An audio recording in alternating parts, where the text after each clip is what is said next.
Buenos días con todos los presentes, nosotros somos el grupo número G. El tema que nos tocó tratar de exponer son los trastornos del lenguaje. A continuación mi compañera.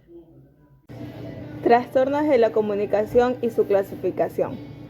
Según la Asociación Estadounidense de Audición, Habla y de Lenguaje, en el año 1982, dice que el lenguaje es un sistema complejo y dinámico de símbolos convencionales que forma parte del desarrollo general del individuo e incide fuertemente en su calidad de vida. Este se rige por reglas y se describe por los parámetros morfológicos, fonológicos, sintáctico, semántico y pragmático. Por otro lado, Kelly, en 1998, nos dice que las primeras sospechas de alarma de la no aparición del lenguaje o del retraso en su adquisición aparecen entre los 2 y 3 años, ineludiblemente antes de los 4 años. El criterio evolutivo de que a los 2 años un niño o niña tenga menos de 50 palabras inteligibles y no tenga enunciados de 2 palabras, es importante el diagnóstico del inicio tardío del lenguaje. Los trastornos de la comunicación forman parte en el DSM-4 de los trastornos de inicio de la infancia, niñez o adolescencia. En el DSM-5, en cambio, se contemplan en el grupo de los trastornos de neurodesarrollo, que son los trastornos con origen en el periodo del desarrollo, caracterizados por déficit en el desarrollo con dificultades en áreas específicas o limitaciones globales en lo personal, social, académico o en el funcionamiento ocupacional, atendiendo al modelo menos categorial y más dimensional de esta última versión. Trastorno específico del lenguaje es un trastorno significativo muy heterogéneo que influye en alteración de uno o varios componentes del lenguaje, como presión y expresión. En los aspectos léxicos, fonológicos, morfosintácticos, es una comunicación en lenguaje esperada para la edad del lenguaje materna. El retraso debe ser a menos de 2 años de edad, inferior a otras áreas del aprendizaje escolar y una comunicación social. No puede explicarse por la discapacidad sensorial motora, intelectual o influencia de factores socioculturales. El EDM5 es diferente entre otros trastornos el lenguaje expresivo, en el que la capacidad del niño o niña para la expresión del lenguaje oral o marcadamente inferior al nivel adecuado en su edad mental. También tenemos el trastorno fonológico, dominante anteriormente el trastorno del desarrollo de la articulación. Se debe tratar el trastorno específico, en el que la pronunciación de los fonemas por parte del niño o niña está en un nivel inferior y adecuado a su edad mental. Incluye errores, la producción fonológica que también la incapacidad para producir correctamente los sonidos del habla. Como tercer trastorno tenemos el tartamudeo o trastorno de la fluidez de inicio en infancia. La característica esencial del tartamudeo es el trastorno de la fluidez normal y estructuración temporal del habla, en forma de frecuentes repeticiones o prolongaciones tanto de sonidos o sílabas, o otras alteraciones de la fluidez. El alcance de la alteración varía en las distintas situaciones y se acusa más cuando la comunicación está sujeta a algún tipo de presión. Como cuarto trastorno tenemos el trastorno de la comunicación social o pragmático. Según el DSM-5, incorpora este trastorno en su clasificación. Se caracteriza por una dificultad primaria con la pragmática o el uso social del lenguaje y la comunicación, manifestando en formas de deficiencias en la comprensión, siguiendo de las reglas sociales de la comunicación verbal y no verbal en contextos naturales, de las normas de conversación y narración. Estas dificultades causan limitaciones funcionales en una comunicación eficaz. La participación social, el desarrollo de las relaciones sociales, los logros académicos y el desempeño laboral.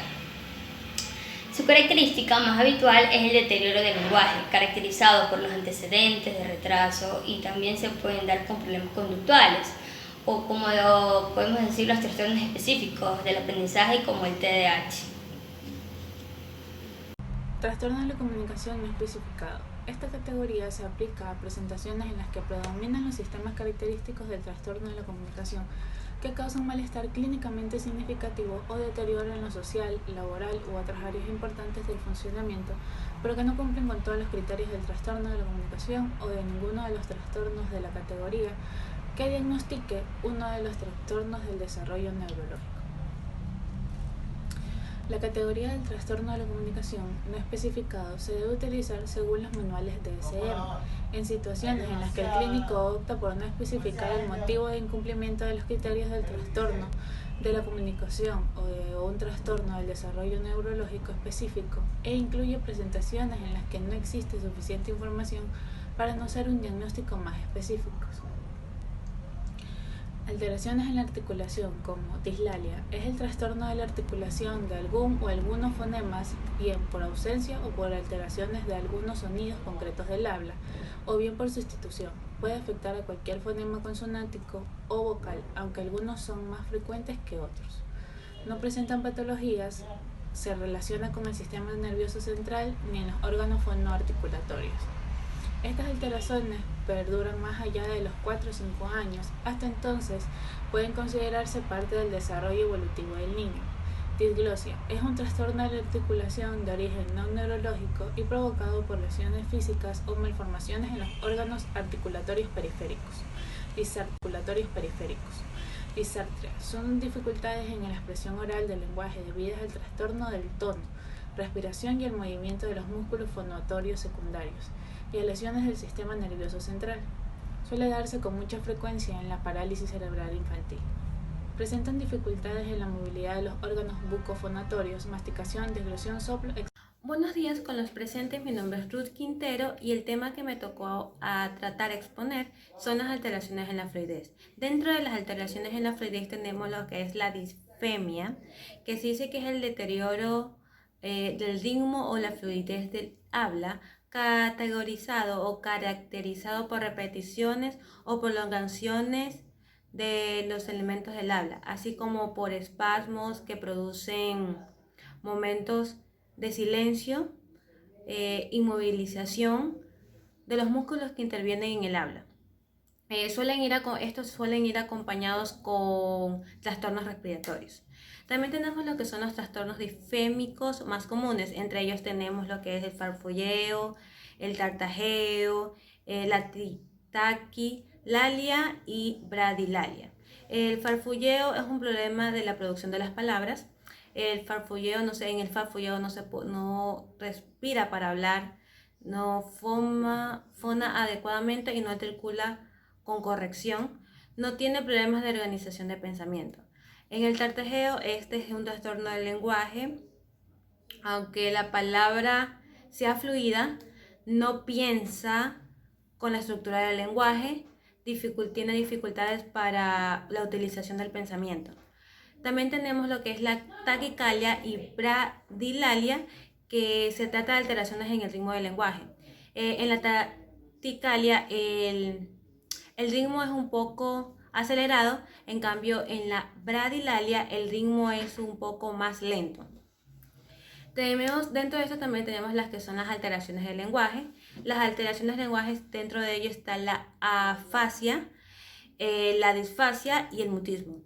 La afasia es una alteración del lenguaje hablado o escrito como resultado de una lesión cerebral adquirida en una persona con lenguaje previo competente. Esto se debe a que al daño en las áreas frontoparietales, en el lado más importante, que es el lado izquierdo. También tenemos lo que viene a ser la disfasia, que es un déficit en el lenguaje oral expresivo y comprensivo, que se manifiesta a partir de los 4 años. Esto es con falta de organización del lenguaje oral, que puede repercutir en el lenguaje escrito. También tenemos el mutismo, que dice que consiste en la desaparición total del lenguaje en la forma repentina o progresiva. No presenta afectación cerebral, por lo que los diversos autores consideran que que la manifestación del problema psicológico ya viene a ser un trauma o un shock, aparece con más frecuencia en niños que adultos. En desaparición del lenguaje puede darse únicamente en situaciones de contextos concretos, puede ser la escuela, el colegio, y muchos niños utilizan gestos o movimientos de cabeza para comunicarse. Gracias.